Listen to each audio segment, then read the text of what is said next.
All right, so let's get started. Where we ended the day last time was talking about these different categories of chemical reactions, right? So given a chemical equation, we can categorize it in one of these four categories based upon the patterns that we see, right? So for example, a combination is when you have multiple reactants coming together to form a single product. A decomposition is the opposite. You got one reactant that's decomposing into multiple products. And then we have these single replacement and double replacement reactions, where we see these patterns that are changing in these formulas. So for in our single replacement reactions, we can see that one element is changing places, is replacing another element in this reaction. And for a double displacement, we see a similar pattern, but now we have two things that are swapping partners here. Right? So A is originally paired with B, now C is paired with B, and A is paired with D. So from these patterns, we can categorize one of our chemical equation into one of these four categories here. Okay? We're going to learn one additional one here, and these are what are called combustion reactions.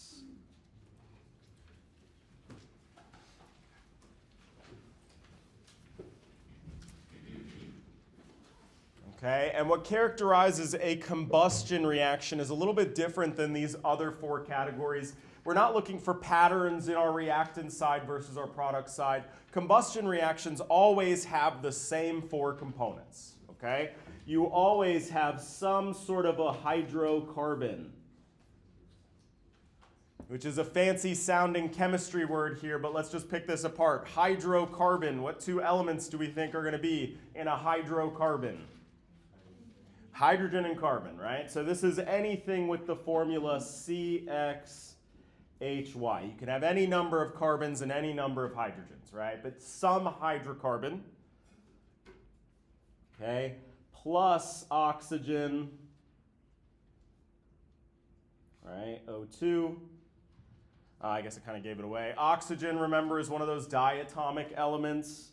So it's not just O, but O2. And what would be the symbol that I would use for my oxygen? Solid, liquid, or gas? Gas. That one I hope you all know because, you know, we need it to survive.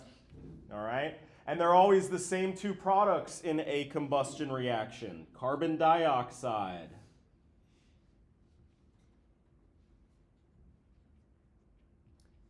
All right, carbon dioxide is another one that we should know its state of matter just from being alive right now. And what is the state of matter for carbon dioxide? It is also a gas, okay? And this reaction, the second product is water vapor. So specifically water not in the liquid phase, but in the gas phase. Okay, so this is a combustion reaction. Some hydrocarbon plus oxygen gas gives you carbon dioxide and water. Okay? So first of all, the water that's produced in this reaction is water vapor as opposed to liquid water because these reactions occur and give off a crap ton of energy. All right? These are the reactions. They get their own special category because these are the reactions that really power the world around us. If you drive a gas-powered car, what's going on inside your engine is this combustion reaction. That's how that car is moving. Gasoline is a hydrocarbon. So what's happening in your engine is your engine is mixing gasoline, this hydrocarbon, with oxygen gas, causing this reaction to occur. That's what's powering your car down the road. Okay? If you have a gas-powered stove or a gas grill or you've ever used a lighter, all of those are combustion reactions.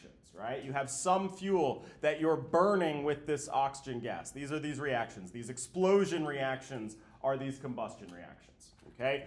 So we just want to note that these also release a ton of energy.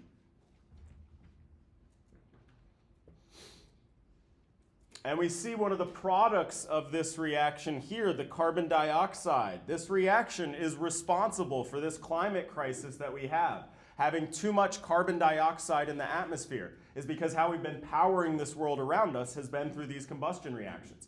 And necessarily a product of these combustion reactions is that CO2. right? So power plants are dumping large amounts of carbon dioxide into the atmosphere because they're doing this chemical reaction over and over and over again, okay? Again, this reaction has just been so useful because it releases a ton of energy. In the world of chemistry, it's ridiculous how much energy is released by this reaction. A lot of reactions release some amount of energy. This particular one is just a ridiculous amount, and that's why we kind of have this addiction to this particular reaction here in terms of powering the world around us. It's been very hard to get away from because there's really no other fuel equivalent, right? So instead we're turning to these creative solutions like batteries and wind power and solar and all that jazz, right? All to get away from this particular reaction here, okay? So because of this reaction, because it's got this particular format here, this is the first reaction where we should be able to predict the products of this reaction. All right? These other reactions that I showed, I was like, you're just going to trust me. These are the reactants, these are the products, balance it for me. Okay? For this particular one, it's always got the same reactants and always got the same products. So we should be able to predict the products of these reactions. So what do I mean by that? I should be able to say something like, write a balanced chemical equation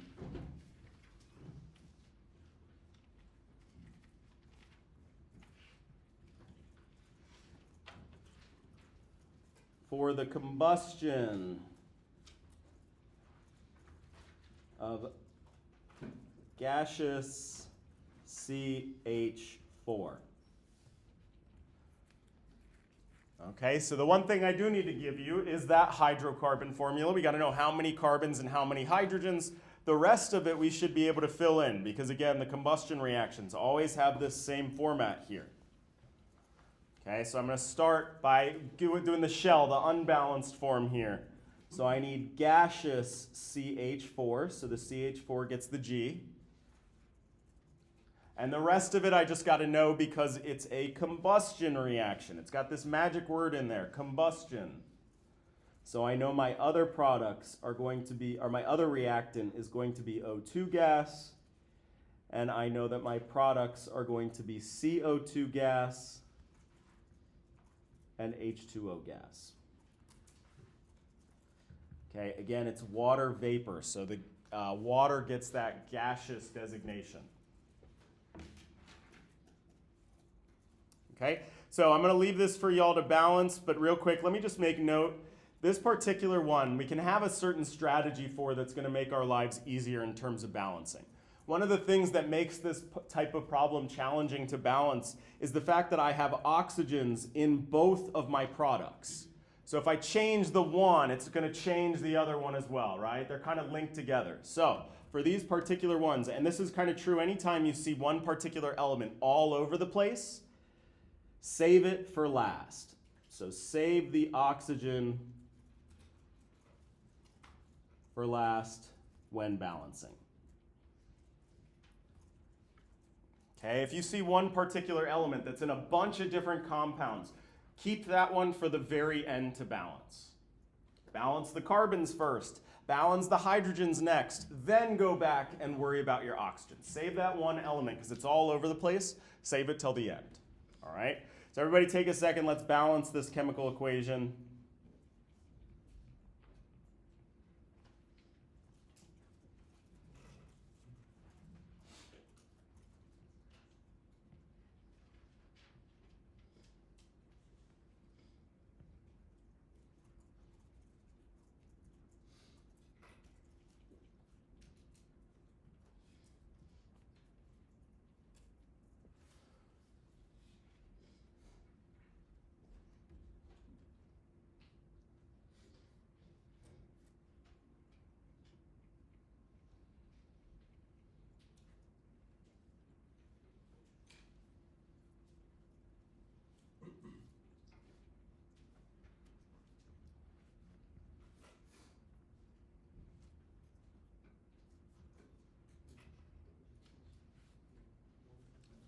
All right, I'm going to do my carbons first. I have one carbon on either side.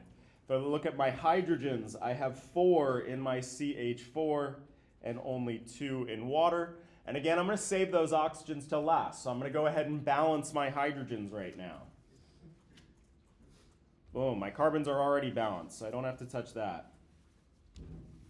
Okay, now that I've got my carbons and hydrogens balanced, now I'll go back to balance my oxygens. I have 2 on one side, and over here I got to total up the amount of oxygens that I have in both of these compounds. I have 2 from my CO2, and I have 2 waters, each with 1 oxygen, so that's another 2, giving me a total of 4. Okay, so to balance this out, I'm going to need to put a 2 out front of that oxygen gas, giving me 4 oxygens on my reactant side. Okay, so we're going to do these combustion reactions a bunch here. Again, we should be able to predict our products because they're always the same, carbon dioxide and water.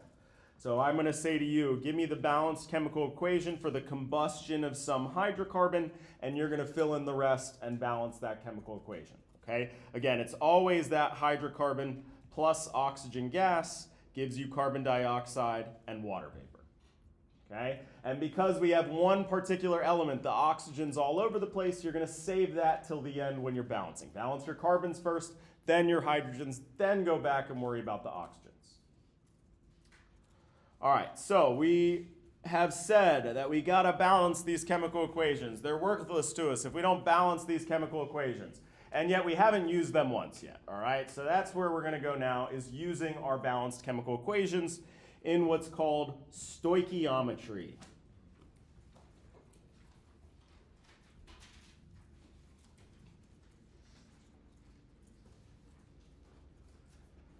This is a pretty enormous topic in chemistry. We are going to use these particular concepts quite a bit throughout the course. Stoichiometry is a fancy way of saying the math of chemical reactions.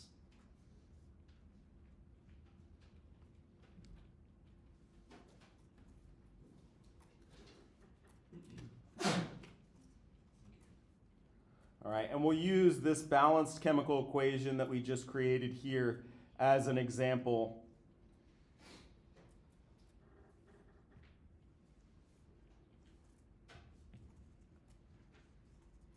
Okay, so one of the most natural questions in chemistry regarding chemical reactions is, if I take a certain amount of, for example, oxygen, I have 10 grams of oxygen, how many grams of carbon dioxide am I going to make from my reaction, right? Starting with a certain amount of reactant, how much product do I get? Okay, that's like a basic stoichiometry question. So we're going to need to learn a few skills first. The first thing that we're going to learn how to do is to build what's called a stoichiometric ratio. Okay, and this comes from our balanced chemical equation.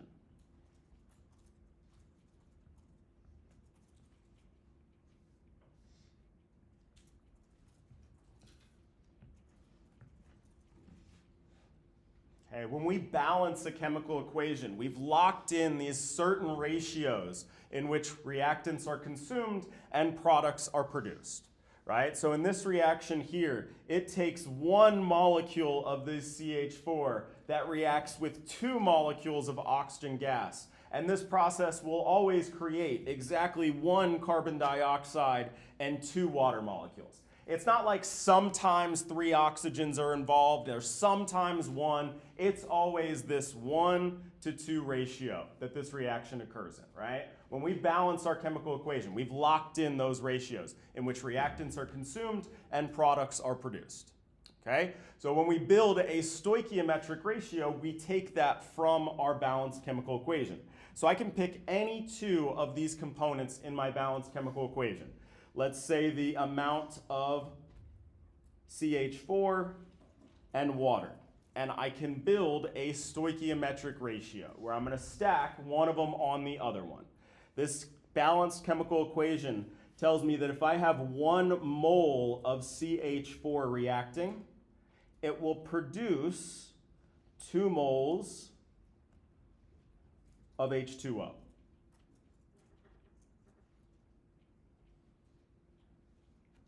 Okay?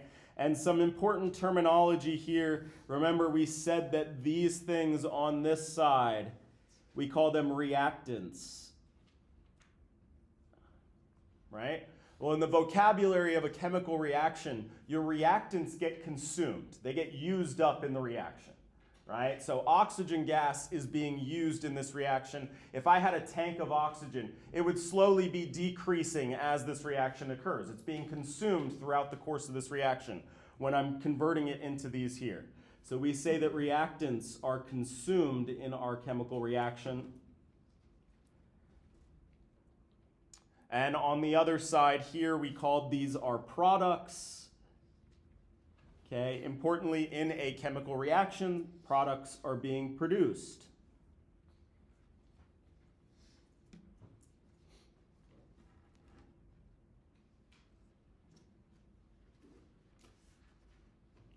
So this is my stoichiometric ratio, and again, what it's telling me is that for every 1 mole of CH4 that's consumed, because it's a reactant, I get 2 moles of water that are produced.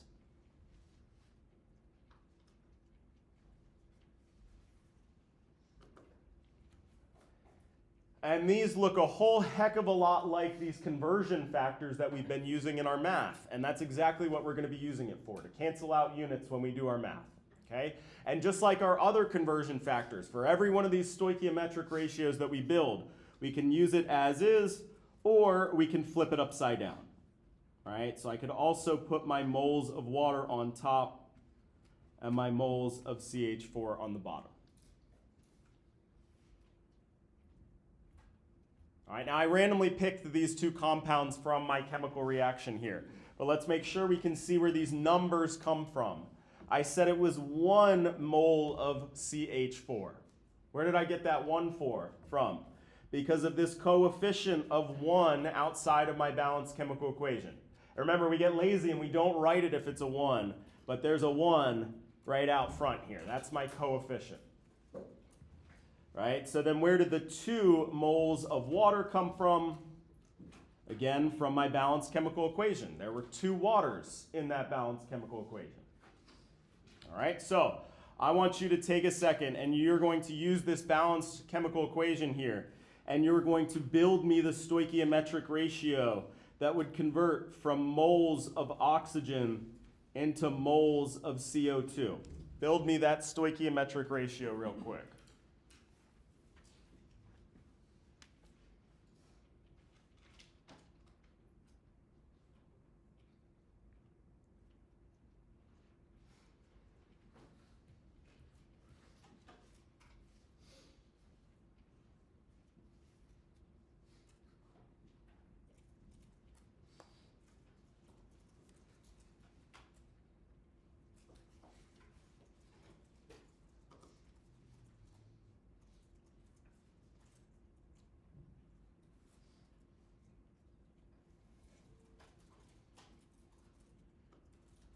All right, so these values are coming from our balanced chemical equation here. So I'm going to look in my balanced chemical equation, and I'm going to see that I have 2 oxygens, a 2 in front of my oxygen. So that tells me that 2 moles of oxygen are consumed for every 1 mole of CO2 that's produced. And we don't write the consumed and produced all the time. We get lazy and we just write the stoichiometric ratio, but it's important to understand that that's what it's saying, right? It's telling you about the ratio in which reactants are consumed and products are produced.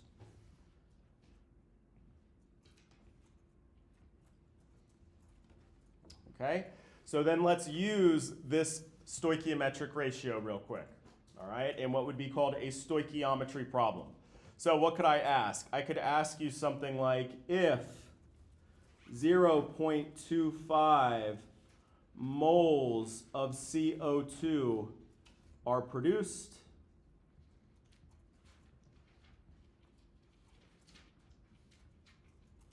how many moles of O2 were consumed?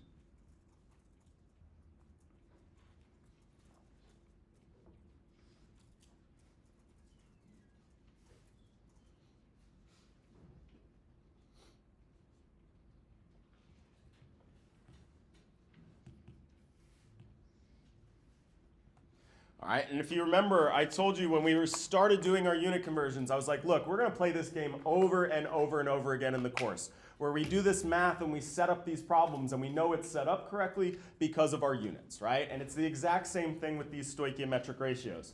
I'm starting out with my 0.25 moles of CO2, and I'm trying to convert into moles of oxygen gas, and I'm going to use my balanced chemical equation. I'm going to use that stoichiometric ratio that we get from our balanced chemical equation, all right? And like we said, just like all of our conversion factors, I could take this and flip it if I needed to. So now I have 1 mole of CO2 on the top, 2 moles of O2 on the bottom.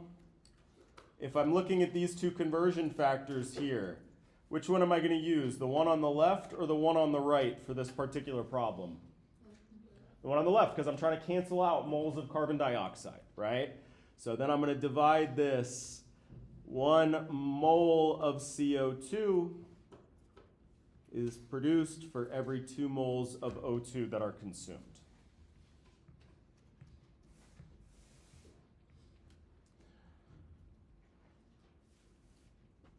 All right, so moles of CO2 will cancel, and I'll be left with moles of oxygen gas. So I punch that into my calculator. One very important thing about these, well, I guess punch that into my calculator. My calculator gives me 0.5. All right, 2 times 2.5 gives me 0.5. All right, we always got to worry about these same 2 things with every calculation that we do. We do the math, and then we got to worry about what? Sig figs and units. Okay. Cool. So for sig figs, importantly, these stoichiometric ratios, they are always exact. They do not limit our sig figs. It is exactly 1 mole of carbon dioxide that is produced when exactly 2 moles of oxygen gas are consumed. So these will not limit our sig figs. They are exact. So my 0.25 has 2 sig figs. How am I going to report my answer here to 2 sig figs? I'm going to add a 0. 0.50 moles of O2.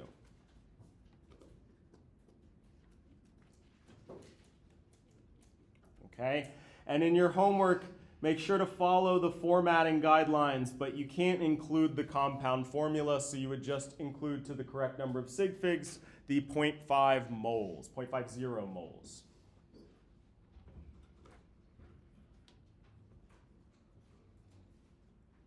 All right, so let's do one from scratch here.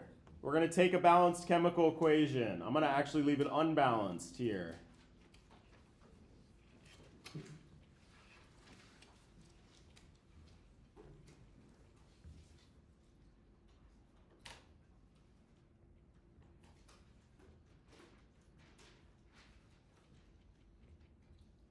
All right, I want you to complete this chemical equation. It's missing a few things here. It's missing the coefficients out front.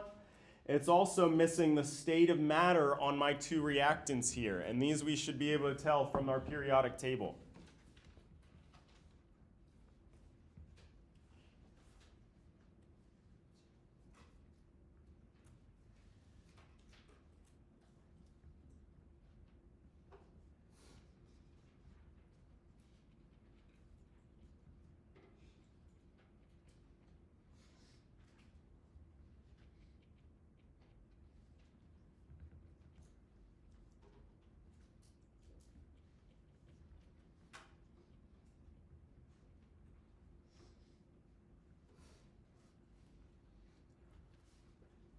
Okay, and once we have that balanced chemical equation, we can mine it for our stoichiometric ratio to answer the following problem here. How many moles of ammonia are produced if 2.85 moles of hydrogen gas are consumed?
All right, so reading my problem carefully here, it wants to know how many moles of ammonia, so my product in my chemical reaction, are produced if I'm consuming 2.85 moles of hydrogen gas.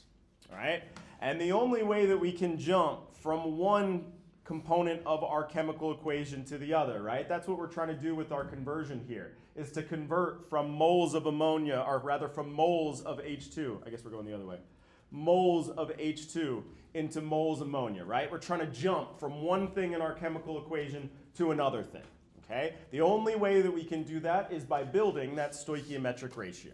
So right off the bat, because I know I'm starting in moles of hydrogen and it's asking me for ammonia, the only way that I can make that jump is through that mole ratio. So right off the bat, I'm going to go ahead and build from my balanced chemical equation the 3 moles H2 over 2 moles NH3, or flip it.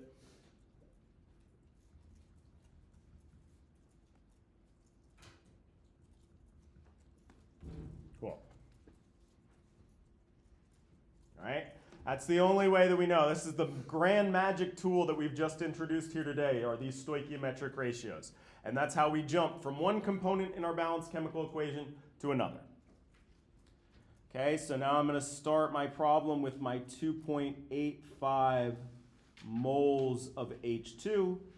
And I'm going to multiply by one of these two conversion factors. Am I going to pick the one on the left or the one on the right? The one on the right, so my moles of H2 cancel out.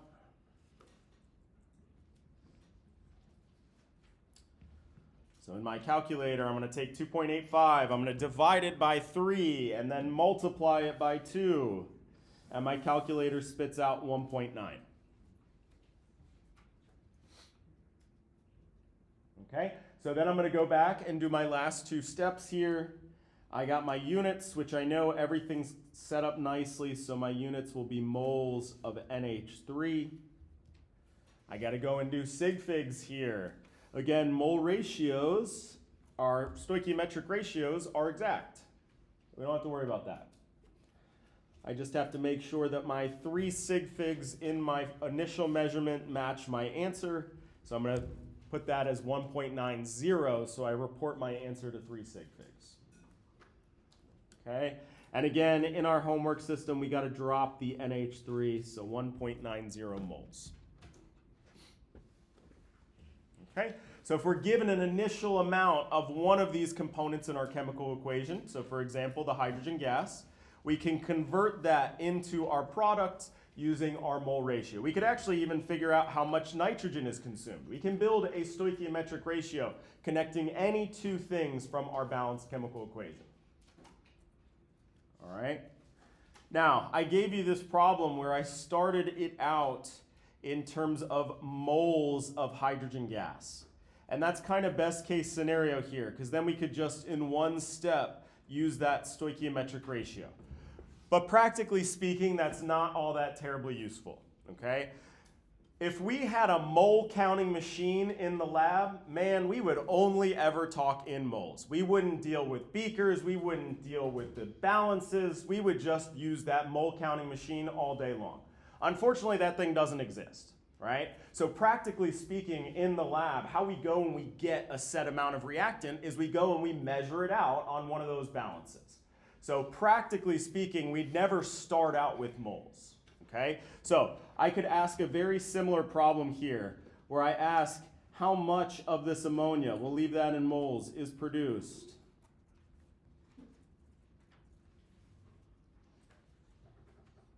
Okay, let's keep this same balanced chemical equation to work with.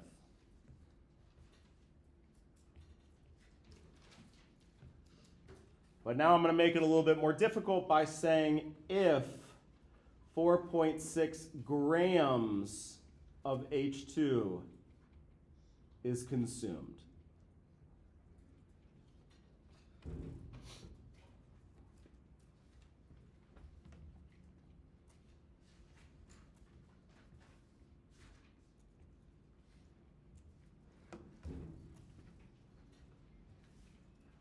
All right.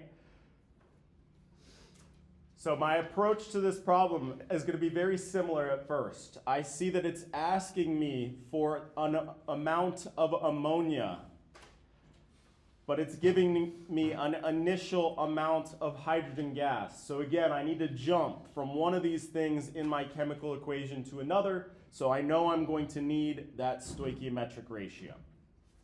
Okay? So before we go any further, we can just build those stoichiometric ratios. These are the same ones we built before.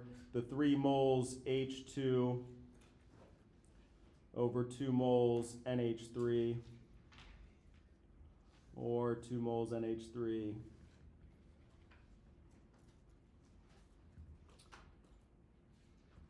over 3 moles H2.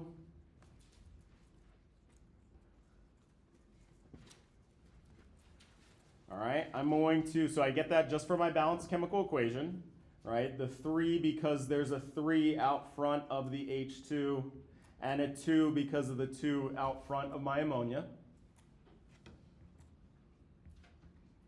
Okay, but if I go to set up my problem, I quickly run into an issue here. 4.6 grams of H2. If I'm going to try to multiply by one of these two conversion factors, let's put the H2 on the bottom here.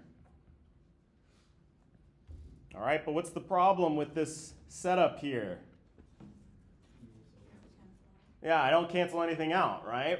Grams of hydrogen gas are not going to cancel out with moles of hydrogen gas. That's illegal. These are different sets of units here. So I can't just set it up just like this. I'm missing something in the middle here that will help me jump from grams of hydrogen gas into moles of hydrogen gas.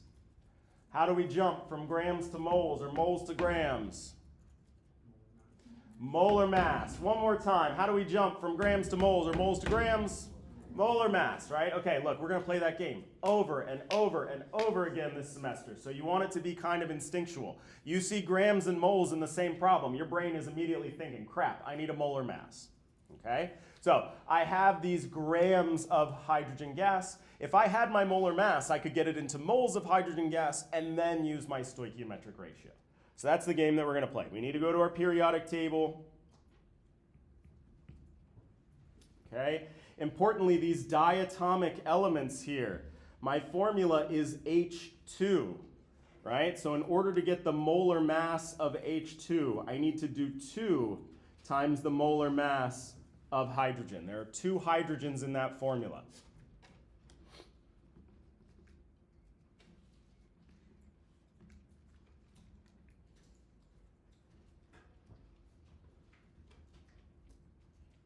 So my molar mass for my hydrogen gas is 2.01588. We're just going to always take all of those digits. And what are our units on a molar mass? Grams over moles. Grams over moles.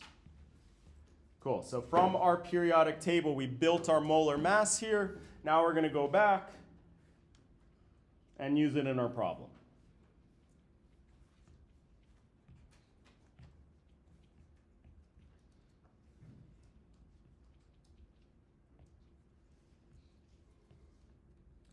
All right, remember when we use these molar masses, we're going to split these units up. So this is going to become 2.01588 grams of H2 over 1 mole of H2. Okay, so see if you can't plug that into our math here to finish off our problem.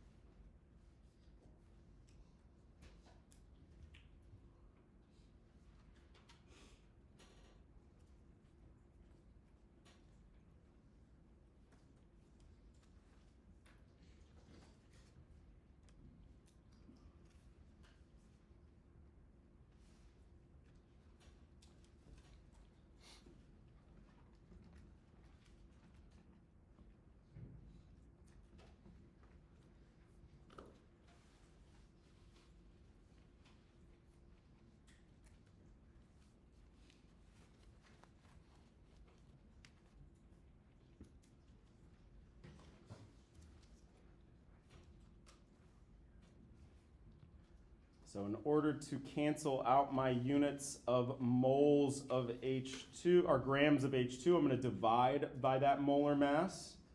So now grams of hydrogen have canceled out. If I stopped there, I'd be in moles hydrogen. But now I'm going to use that stoichiometric ratio that came from my balanced chemical equation. Moles of hydrogen will cancel out, and I'll be left with the units that I want, my moles of NH3, moles of ammonia.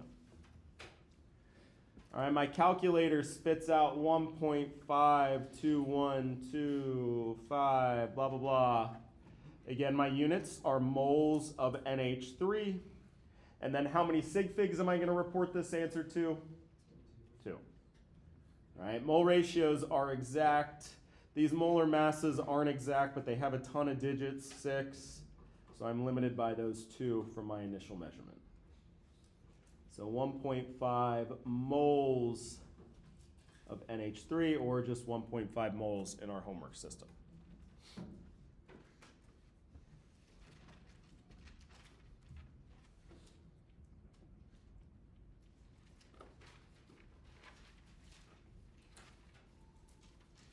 All right, so let me clean this up a little bit and kind of stress how we did this. We started out with grams of H2, and the first thing that we had to do was convert that into moles of H2. And again, we get from grams to moles using our molar mass.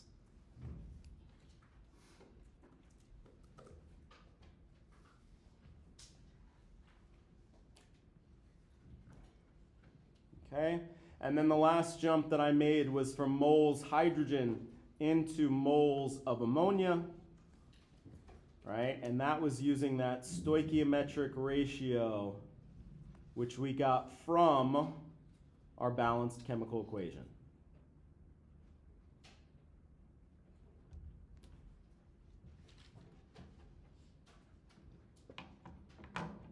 All right, and this technique works for all of our reactions, all of our balanced chemical equations, right? So we go into the lab, we measure out a certain number of grams of reactant, and we can figure out how much product's going to be produced in our chemical reaction. Okay? All right, so let's just do one more here where we got to use the molar mass step.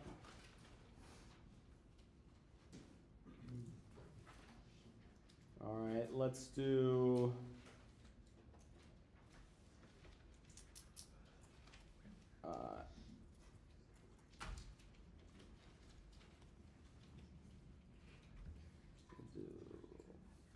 doesn't matter.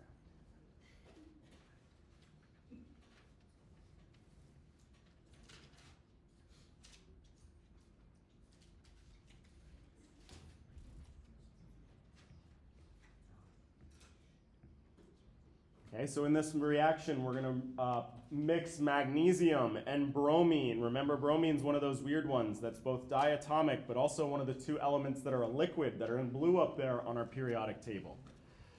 So if I mix these 2 together, I get solid magnesium bromide. Okay, so if 0.55 grams of Mg is consumed,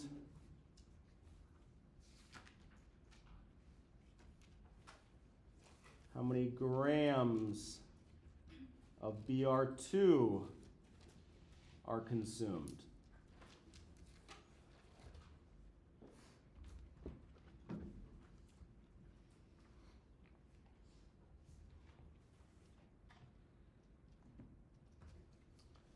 All right, and for the sake of convenience, I'm going to tell you these molar mass values from our periodic table.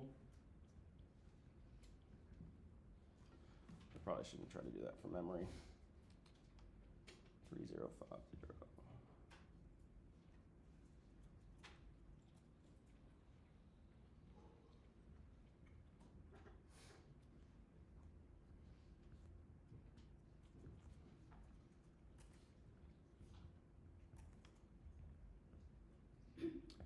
All right, so given what we've discussed here today, I'm going to give you all a head start. I want to see how much of this problem you can do on your own using a balanced chemical equation. I will tell you, just to make things a little bit quicker here, that I made our lives a little easier by picking a chemical equation that was already balanced 1, 1, 1. Okay, so our balancing step is done here. And see if you can't tell me how many grams of bromine are produced.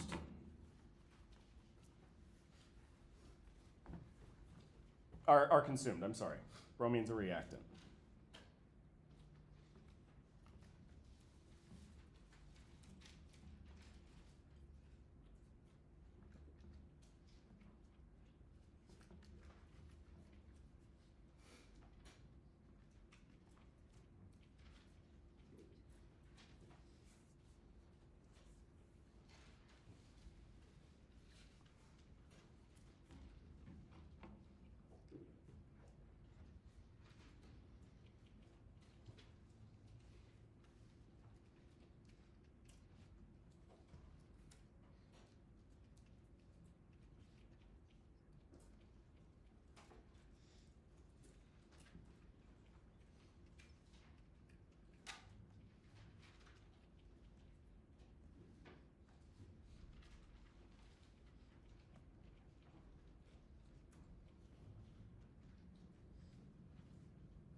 Oh.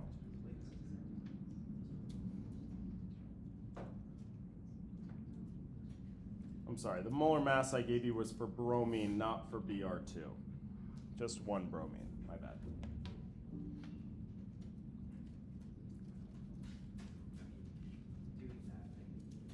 All right, so let's see if we got this set up here.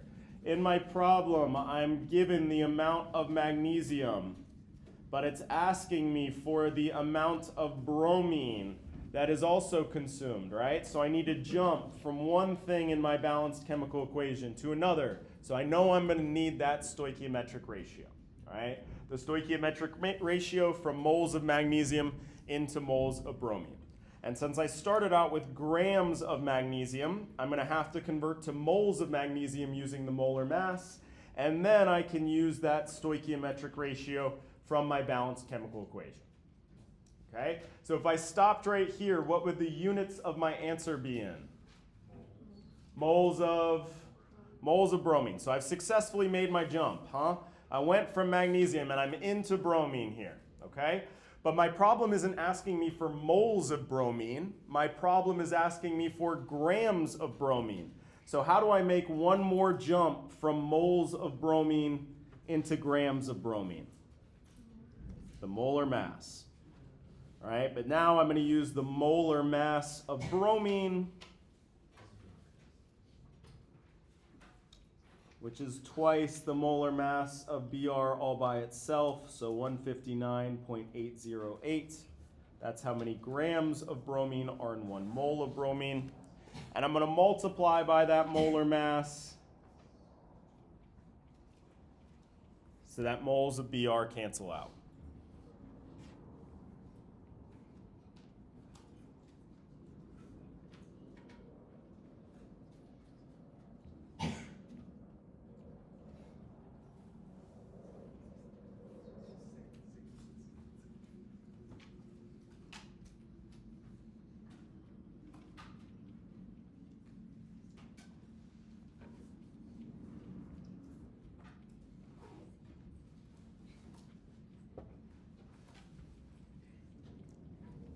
All right, so then lastly, if I do my units, grams of magnesium cancel out, moles of magnesium cancel out, moles of bromine cancel out. That satisfying step where you see that everything's set up correctly and you get to go through and cancel everything out.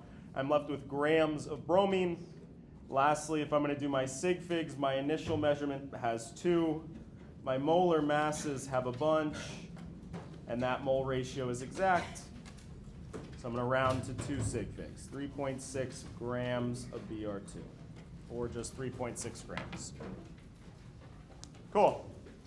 All right, so we'll build this talking about even more specific chemical reactions next week, all right? But this is a game we're going to play over and over and over again, the stoichiometry game.